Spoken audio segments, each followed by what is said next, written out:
Сайн байцгаана үзэгчдээ. Хятад энэ 7 хоногт нэвтрүүлгийн ээлж дугаар та бүхэнд хүрч байна. Хятад улсын улс төр нийгэм эдийн засаг технологийн салбарт болж байгаа онцлог үйл явдлуудаас таймлан мэдээлнэ.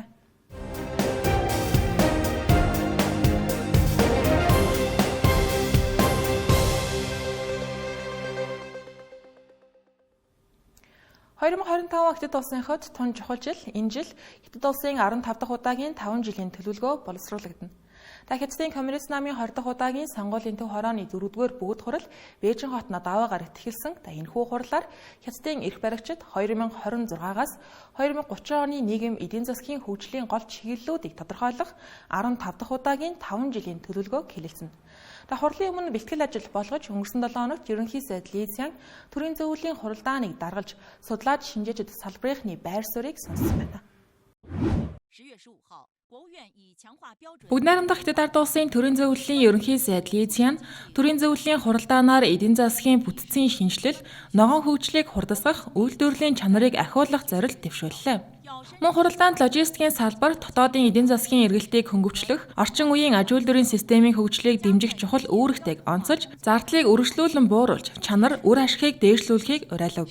Үндэсний статистикийн газрын тооцоололоор Хятадын логистикийн салбарын зардал 2024 онд дотоодын нийт бүтээгдэхүүний 13.4%-ийг эзэлсэн бөгөөд энэ нь дэлхийн дунджаас өндөр байгаа юм. Тиймээс Ли Цзян нийлүүлэлт болон эргэлтийн уялдаатай ухаалаг ногоон логистикийн системийг бүрдүүлэх нь эдийн засгийн бүтээмжийг дээшлүүлэх түлхүүр гэдгийг хэлж байна. Мөн хэмэл оюун ухаан өгөгдөл автоматжуулалтыг логистикийн сүлжээнд нэвтрүүлэхийг уриалж, жижиг бичил аж ахуйн нэгжүүдэд зориулсан хөнгөлөлтэй зээлийг нэмэгдүүлэхийг даалгажээ. Өнгөрсөн онд логистикийн салбарт нийт 56 сая хүн ажиллаж 25 их найд юанийн үйлдвэрлэл бий болгосон байна. Ногоон худалдааг хөгжүүлэх хүрээнд экспортын бүтэцдэх өндөр технологийн бүтээгдэхүүний эзлэх хувийг нэмэгдүүлэхийг зорж байгаа гэдгээ хэллээ. Мөн үйлдвэрлэл, шинжлэх ухаан, татвар, санхүүгийн бодлогын уялдааг сайжруулах, олон улсын стандартад нийцсэн ногоон бүтээгдэхүүнийг гэрчилгээжүүлэх системийг 2025 онд бүрэн нэвтрүүлэхээр төлөвлөсөн байна. Мөн энэ жил Хятадын үр тарианы нийт ургац 1.3 их найд буюу өмнөх оноос 0.7%-аар өсөх төлөвтэй байгааг онцлон хөдөө аж ахуйн даатгалын хөрөнгийг үр дүнтэй ашиглаж, байгалийн гамшигын хохирлыг бууруулахыг үүрэг болгосон байна. Ийхүү нэг талаас дотоодын эдийн засгийн үр ашгийг дээшлүүлэх, нөгөө талаас олон улсын худалдааны ногоон шилжилт, технологийн шинжилгээг түргэтгэх шаардлагатай байгааг төв хорооны 4-р бүгд хурлын өмнө салбарынханд сануулжээ. Дэлхийн 2 дахь том эдийн засагтай улсын хувьд энэ хурлын үр дүн зөвхөн Хятадын эдийн засагт төдийгүй дэлхийн худалдаа, эдийн засгийн хөгжилч гэсэн чухал нөлөө үзүүлнэ. Тиймдээч Бээжинд болж байгаа Хятадын коммунист намын бүгд хурал дэлхийн нийтийн анхаарлын төвд байна. Үргэлжлүүлэн гадаад шинжээч судлаачдын байр суурь хүлээлт ямар байгааг харцгаая. Бид Хятадын коммунист намын төв хорооны 20 дахь бүрэлдэхүүний 4-р бүгд хуралдааныг тесэн ядан хүлээж байна. Бид энэ хурлаар Хятадын эдийн засгийн хөгжлийн чиг хандлагыг анхааралтай ажиглах болно. Хятад улс дэлхийн эдийн засгийн хөгжилд дэлхийн дотоодын нийт бүтээгдэхүүний маш том хувийг бүрдүүлж байдаг. Хятадгүйгээр дэлхийн эдийн засгийн өсөлт дорвитой өсөх боломжгүй юм. Хятадын эдийн засгийн гүйцэтгэл үнэхээр бахархмаар байгаа. Урт хугацааны төлөвлөгөө гаргах нь ямар чухал болохыг мэднэ. Хэрвээ чи зөвхөн дараагийн улирал эсвэл дараагийн жилдээ анхаарч байвал их ажлын ард гарах, дорвитой зүйл хийх боломжгүй. Урт хугацааны алсын хараа хэрэгтэй. Дор хаяж 5 жил, магадгүй бүр түүнээс ч урт хугацаагаар харж төлөвлөх ёстой. Дэлхийд даяар хямрал зөрчилдөөн газар авч байгаа энэ үед энэхүү 4-р баг хуралдаан маш чухал юм а. Доктортой байдал, нэгдэл, энх тайван тэр дундаа эдийн засгийн болон нийгмийн аюулгүй байдлыг хангахад хувь нэмэр оруулах альва санаачлаг гарах хэрэгтэй. Би Хятадын удирдлага сүүлийн хэдэн жилийн туршлага нухацтай дүгнэж, дараагийн үе шатны стратеги, дараагийн алхам болон эдгээр арга хэмжээг хэрхэн бэхжүүлэх талаар гүнзгий хэлэлцэж байгаа гэдэгт итгэлтэй байна. Би хувьдаа гаргах шийдвэрүүдийг тесэн ядан хүлээж байна. Тэдгээр шийдвэрүүд нухацтайгаар хэлэлцэгдэж, нарийн бодож гаргасан байх болно гэдэгт итгэлтэй байна. Хятад улс хизээд л ийм байсан. Өнгөрсөн 5 жилд Хятадын эдийн засгийн хөгжлийн төлөвлөгөөнүүдийг эргэн харвал, ялангуяа ерөнхийлөгч Ши Жинпиний дэвшүүлсэн өндөр чанартай хөгжлийн бодлогыг хэрэгжүүлэх чиглэлээр гарсан бодлого, арга хэмжээнүүд маш амжилттай хэрэгжсэн гэж дүгнэж байна. Би бас нэг зүйлийг хуваалцмаар байна. Яг одоо Ираны их дээд сургуулиуд Хятадын 5 жилийн төлөвлөгөөнүүдийг судалж байгаа. Миний бодлоор эдгээр төлөвлөгөө түүний үр дүн нь Хятад улсын дэлхийтэй харилцах харилцаанд маш том боломж нөөц бололцоо авчирч байгаа. Хэрвээ бид энэ хуралдаанаар хэлэлцэх Хятадын шинэ 5 жилийн хөгжлийн төлөвлөгөөг бүрэн ойлговол Хятадтай урт хугацааны хамтын ажиллагаагаа илүү оновчтой төлөвлөж эерэг үр дүнд хүрэх боломж бүрдэнэ гэж бодож байна. Хятад улсын эдийн засгийн өсөлт дэлхийн нийт эдийн засгийн өсөлтийн ойролцоогоор 30%-ыг бүрдүүлдэг гэх тооцоолол бий. Тэгвэл Хятадын эдийн засаг энэ оны эхний 9 сард 5.2%-аар өсөж, дотоодын нийт бүтээгдэхүүн нь 101.5 их найд юанд хүрсэн байна. Ингэснээр Хятад улс дэлхийн эдийн засгийн хамгийн доктортой, найдвартай хөдөлгөгч хүчнүүдийн нэг хэвээрээ гэдгийг харууллаа гэж үзэж байна. Хятадын үндэсний статистикийн газрын мэдээлснээр 2025 оны эхний 9 сард дотоодын нийт бүтээгдэхүүн жилийн өмнөх үеэс 5.2%-аар өссөн байгаа нь зорилтод 5% түвшнийг давсан үзүүлэлт юм а. Тэ улирлын өсөлтийн үзүүлэлтүүд бага зэрэг саарсан байна. Тухайлбал дотоодын нийт бүтээгдэхүүн эхний улиралд 5.4%-аар, хоёрдугаар улиралд 5.2%-аар, гуравдугаар улиралд 4.8%-аар тус өссөн байна. Энэхүү эдийн засгийн өсөлт буурсан байгаа боловч 3 дугаар улирлын дотоодын нийт бүтээгдэхүүний дүнгээр 35.5 тэрбум юанийн гүйцэтгэл харуулсан байгаа нь дэлхийн 3 дахь том эдийн засаг болох Герман улсын дотоодын нийт бүтээгдэхүүний бүтэн жилийн хэмжээг давж байгаа юм. Ийм том хэмжээний эдийн засагт Хятадын дотоодын нийт бүтээгдэхүүн нийт өсөлтийн 1% нь дунд хэмжээний улсын бүтэн жилийн эдийн засагтай тэнцэж байна. Мөн Хятад улс дэлхийн эдийн засгийн өсөлтөд ойролцоогоор 30% нэмэр оруулж байна гэдэг дэлхийн хамгийн тогтвортой, найдвартай хөдөлгөгч хүч гэдгийг нь харуулж байгаа юм а. Эхний 9 сард шинэ салбарууд өсөлт үзүүлсэн бөгөөд ингэхдээ үйлдвэрлэл борлуулалтын аль алинд хүчтэй өсөлттэй байжээ. Технологид суурилсан аж үйлдвэрүүд бат бөх суурь тодорхой зах зээлийн эрэлт өндөр өсөлтийн боломжийг харуулж эдийн засгийн өсөлтөнд хүчтэй түлхэц үзүүлсэн байна. Ялангуяа жилдээ 20 сая юанаас дээш борлуулалттай өндөр технологийн үйлдвэрлэлийн аж ахуй нэгжүүдийн нэмэгдсэн өртөг жилийн өмнөх үеэс 9.6%-аар өссөн бол аж үйлдвэрийн роботын үйлдвэрлэл 29.8%-аар, үйлчилгээний роботын үйлдвэрлэл 16.3%-аар нэмэгджээ.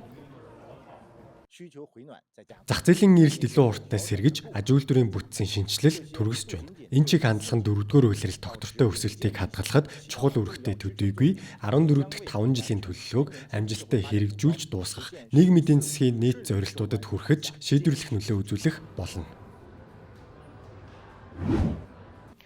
Дэлхийд дахин дахь эдийн засаг худалдааны докторгүй нөхцөл байдлаас үл хамааран Хятадын гадаад худалдаа энэ оны эхний 9 сард доктортой өсөлт харуулсан байна. Үндэсний статистикийн газрын мэдээлснээр Хятадын гадаад худалдааны эргэлт энэ оны эхний 9 сард 33.61 их найд юанд хүрч өмнөх оны мөн үеэс 4%-аар өссөн байгаа юм. Үүнд экспортын бүтэц сайжирч өндөр технологийн бүтээгдэхүүний эзлэх хувь нэмэгдсэн нөлөөлжээ.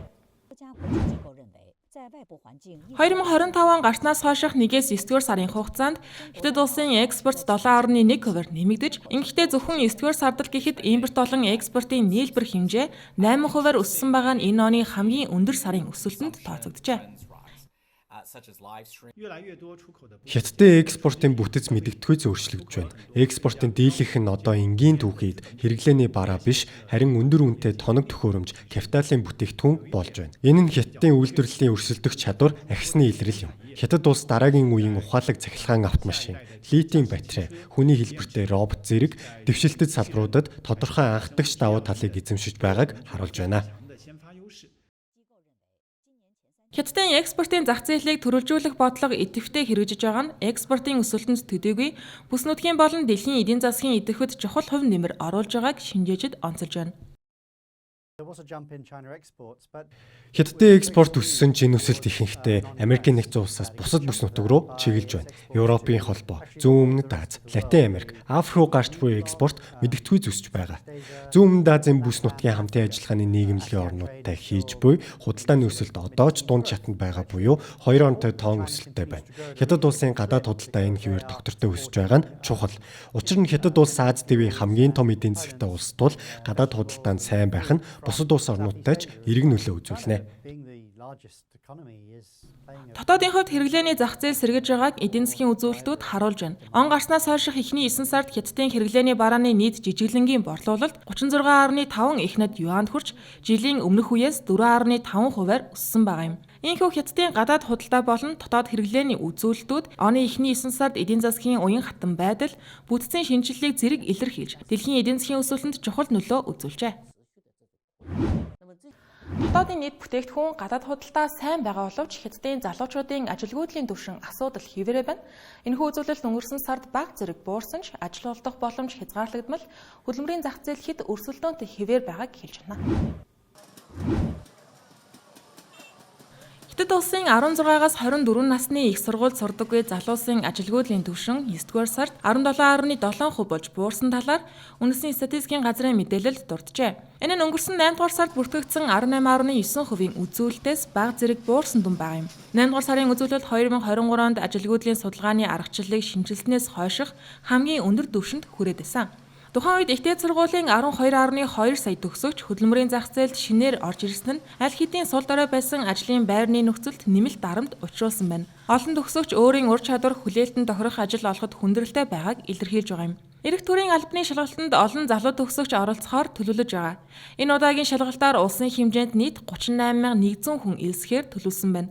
Жил бүрийн шалгалт өрсөлдөөнтэй байдгаараа алдартай ч энэ удаа бүрч илүү ширүүн өрсөлдөөн болох төлөвтэй байна. Учир нь албаныхан шалгалт өгөх насны дээд хязгаарыг нэмэгдүүлсэн байна. Ерөнхий ангиллын өргөдөл гаргагчдын насны дээд хязгаар өмнөх 35-аас 38 болж нэмэгдсэн бол магистр болон докторийн зэрэгтэй шинэ төгсөгчид 43 нас хүртлээр шалгалтанд оролцох боломжтой болжээ. Өнгөрсөн онд төрийн албаны шалгалтанд 2.6 сая орчим хүн оролцож 39,700 ажлын байрын төлөө өрсөлдсөн юм а. Нөгөөтэйгүр 25-аас 29 насныхны залуусын ажилгүйдлийн түвшин 9-р сард 7.2%-тай байсан бөгөөд энэ нь 8-р сарын түвшинтэй адил байгаа юм. Харин улсын хэмжээнд хот суурин газрын нийт ажилгүйдлийн түвшин 9-р сард 5.3%-аас 5.2% болж бага зэрэг буурчээ.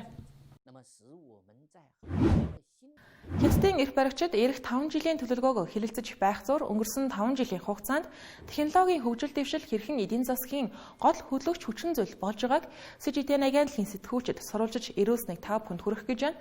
Тэдний эхний онцлог сэдэв нисдэг машин. Энэ юу вэ? Машин уу? Онгоц уу? Эсвэл бидний олон жилийн мөрөөдөл болсон нисдэг машин уу? Үнэндээ энэ нь хоёр ертөнцийн нэгдэл юм а. Танилз Land Aircraft Carrier буюу газар агаарын тээврийн хосолмол машин. Дубай хотын тэнгэрт анхны нислэгээ хийж байна. Энэхүү дэвшилтэд тээврийн хэрэгслийг Хятадын Airwage компани бүтээжээ. Ингэснээр ухаалаг хөдөлгөөний шинэ иргэн эхэлж бидний аялах хэм маягийг үнцээр нь өөрчлөн гэж мэргэжилтнүүд үзэж байна. Энэ бол манай компанийн хувьд түүхэн үйл явдал. Бид анх удаа бүтээгдэхүүнээ олон улсын зах зээлд гаргаж дэлхийд дахинд танилцуулж байна.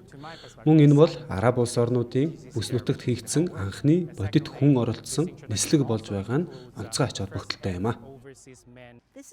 Энэ бол дэлхийд анх удаа цувралаар үйлдвэрлэгдэж байгаа нисдэг машин. Хятадын шинэлэг сэтгэлгээ X-Band Aerod компани аюулгүй ухаалаг нам өндөрт нисэх хөдөлгөөнийг хөгжүүлэх зорилгыг илэрхийлж байгаа юм. Энэхүү төхөөрөмжийн агаарын модуль нь автомашины биед багтдаг бөгөөд нэг товч дарахад автоматар гарч ирж бүрэн автомат эсвэл гар удирдлагаар нисэх боломжтой. Тэгвэл яагаад Airwage компани анхны нислэгээ Дубайд хийхээр болсон бэ? Та бүхэн мэдэж байгаа. Арабын нэгдсэн Эмират улс сүүлийн хэдэн 10 жилд шинэ технологиг нээлттэйгээр хүлээн авч ирсэн. Ялангуяа агаараас хамааралтай ухаалаг тээврийн шийдлүүдийг. Энэ хандлага бидний бүтээгдэхүүний амжилтанд чухал нөлөө үзүүлнэ. Мөн Дубай нь бодит хэрэглээний нөхцөл, туршилтын орчин, өндөр орлоготой хэрэглэгчдийн суур бүхий төгс зах зээл юм. Эдгээр хүчин зүйл нийлээд биднийг энд авчирсан. Airwage компани тооцоололоор 2040 он гэхэд цахилгаан босоог хөөрөлт буулт хийх агаарын тээврийн хэрэгслийн дэлхийн зах зээл 225 тэрбум $д хүрэх төлөвтэй байна. Хятад улс энэ чиглэлээр дэлхийд тэргүүлж байгаа нь санамсаргүй хэрэг биш ээ. Манай засгийн газрын зохицуулалтыг технологийн хөгжлийн хамт уялдуулан шинжлэх шийдэмгий бодлого бол хамгийн том хүчин зүйл. Мөн бид e-botol технологи цахилгаан эрчим хүчээр тулгуурладаг нь давуу тал болж байна. Хятадын цахилгаан автомашины салбар сүүлийн 10 жилд асар хурдтай хөгжиж, зөвхөн дотооддоо төдийгүй дэлхийд даяар зах зээлийн том хувийг эзэлж чадсан. Ингэснээр жирийн автоаяллыг агаарт хөөрсөн адал явдал болгож, Хятадын нисдэг машин технологи бидэнд ирээдүйн хөдөлгөөн хэрхэн тэнгэрт өргөгдөхийг харуулж байна. Nadia Swan, CGTN, Dubai, United Arab Emirates. Хятад улсын Жансан мужийн Оши хотод цахилгаан автомашинууд одоо зөвхөн эрчим хүч хэрэглэх биш, буцаагаад сүлжээндээ эргүүлэн нийлүүлж байна. Тээврийн хэрэгсэл цахилгаан сүлжээ буюу V2G технологи нь цахилгаан машины хэрэглээ өндөр байгаа ийм үед эрчим хүчээ буцаа нийлүүлэх, хэмнэх, эрчим хүчний доктортой байдлыг хангах, ногоон эрчим хүчний ашиглалтыг нэмэгдүүлэхэд тусаж байгаа юм. 2030 он гэхэд энэ технологи 1 тэрбум киловаттын зохицуулалтын хүчин чадал бий болгож сая айлыг цахилгаанаар хангах боломжтой гэлээ. Эдгээр цахилгаан машинууд Ууши хотын томоохон цэнэглэх төв рүү орж ирж байна. Гэхдээ цэнэглүүлэх гэж биш. Эдгээр автомашинууд сүлжээнд буцааж цахилгаан нийлүүлж байна. Та гар утасныхаа зөөврийн павер банкыг төсөөлдөө. Тэр олон зуун павер банкыг холбож нэгэн зэрэг барилга тижээж байна гэж бодъё. Одоо үүнийг бүр том хэмжээнд бүхэл бүтэн хотод хэрэгжүүлж байна гэж төсөөлөөрэй. Энэ бол V2G технологи юм. Тэгвэл цахилгаан хангалттай Ууши хотод яагаад машины батарейгаас эрчим хүч хэрэгтэй гэж? Хариулт нь ногоон эрчим хүчний тогтвортой байдал. Ихэнхдээ Ууши хотын цахилгаан автомашинууд нарны эрчим хүч зэрэг сэргээгдэх хүсвэрээр цэнэглэгддэг. Гэхдээ зуны халуун өдрүүдэд агааржуулагч зэрэг хэрэглээ огцом өсөхөд ногоон эрчим хүч хүрэлцэхгүй үе бий. Тэр үед V2G систем ажиллана. Автомашинууд түр хугацаанд цахилгаанаа буцааж өгснөөр хот нэмэлт нүүрс шатах түлш шатахгүйгээр эрчим хүчний хэрэгцээгээ хангаж чаддаг. Харин эргэлт буурахад автомашинууд дахин цэвэр эрчим хүчээр цэнэглэгдэнэ. 2030 он гэхэд Хятадын шинэ эрчим хүчний автомашины тоо 100 сая төгрөг төлөвтэй. Энэ нь онлын хувьд сүлжээг 1 тэрбум киловаттаар тохируулах хүчин чадалтай гэсэн үг юм. Тэгвэл жолооч нарт ямар ашигтай вэ? Цахилгааны үн цаг тутам өөрчлөгддөг. Тиймээс жолооч нар хямд үедээ цэнэг авч өндөр үед нь буцааж зарж ашиг олох боломжтой. Хэрэглэгчдэд зориулан татаас урамшуулалт олгогдож байгаа. Хятадын Mingyang Smart Energy Group компани дэлхийн хамгийн том буюу 50 мегаваттын хүчин чадал бүхий далайн салхин турбин бүтээж байгаа гэдгийг зарлалаа. Үүнтэй зэрэгцэн Хятад улс ирэх 5 жилд салхин эрчим хүчний үйлдвэрлэлээ 2 дахин нэмэгдүүлэх зорилт тавьсан гэдгээ мэдээлж байна. Одоогийн байдлаар Хятадын салхин эрчим хүчний салбар нь дэлхийд суйрлуулсан хүчин чадлаараа аль хэдийн тэргүүлдэг. Харин энэ удаа салбарын төлөөлөгчид даваа гарагт 1000 гаруй компани хамтран гаргасан тунхагтаа 2030 он гэхэд Хятадын нийт суйрлуулсан эрчим хүчний хүчин чадлыг 1300 гигаваттад хүргэх зорилт тавьсан байна. Ингэснээр 2026-аас 2030 онд жил бүр дор хаяж 120 гигаваттын шинэ турбин суйрлуулна гэсэн үг. Энэ нь 2020-аас 2024 оны хооронд жилд дунджаар суйрлуулж байсан 60 гигаваттаас 2 дахин их хэмжээ гэж үндэсний эрчим хүчний газрын тоо баримтад дурджээ. Мөн энэ оны 8 дугаар сарын байдлаар тус улсын нийт хүчин чадал 580 гигаваттад хүрээд байна. Салбарынхны тунхагт Хятадын өргөн удам салхин нөөц нь хөгжлийн асар их боломжийг бий болгож байна. За энэхүү зорилт нь эрчим хүчний салбар нүүрс төрөгчийн ялгаруулалтыг тэглэх үйл хэрэгт энэ тэргүүний хувь нэмэртэй болно гэжээ. За ажиглагчдын үзэж байгаагаар энэ зорилт олон улсын таамаглалаас хол авсан байна. Хятад улс нь дэлхийн хамгийн их хүлэмжийн ялгаруулдаг орны хувьд Хятад улс 2030 он гэхэд нүүрс төрөгчийн ялгарлыг дээд түвшинд хүргэж 2060 он гэхэд нүүрс төрөгчийн ялгаруулалтыг тэглэх зорилт тавьсан. За уг зорилгодоо хүрэхэд нь сэргээгдэх эрчим хүчний үйлдвэрлэл огцом өсөж байгаа нь сайнаар нөлөөлөх нь мэдээж. 2024 онд Хятад улс 346 гих 80 киловатт цаг цэвэр эрчим хүч үйлдвэрлсэн нь 2021 оноос 39.5%-аар өссөн үзүүлэлт юм байна. За цаашид Хятад улс 2035 он гэхэд нийт салхин болон нарны эрчим хүчний суйрлуулсан хүчин чадлыг 3600 гигаватт буюу 2020 оны түвшнөөс 6 дахин нэмэгдүүлэх, за нийт эрчим хүчний хэрэглээний 30%-ийг сэргээгдэх их хүсвэрээс хангах зорилт тавьж байгаа. Ийхүү томоохон зорилтуудын дунд Хятадын Mingyang Smart Energy Group компани дэлхийд хамгийн том буюу 50 мегаваттын хүчин чадал бүхий далайн салхин турбин бүтээж байгаа тухайга зарлаад байна. За энэ турбин нь одоогийн дэлхийн хэмжээнд үйлдвэрлэж буй хүчин чадлыг хол давна.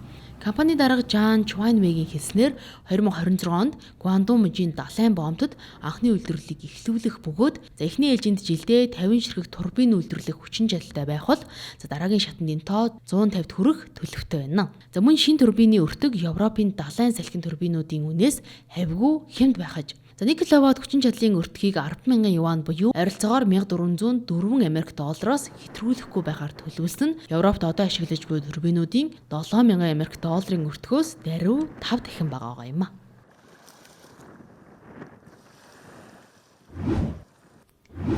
Өнгөрсөн 7 хоногт Хятад улсад болсон онцлог мэдээлэлээс та бүхэнд таймлан хүргэлээ. Эх 7 хоногийн энэ өдөр Хятад энэ 7 хоногт нэвтрүүлгийн ээлжид дугаараараа эргүүлцээ.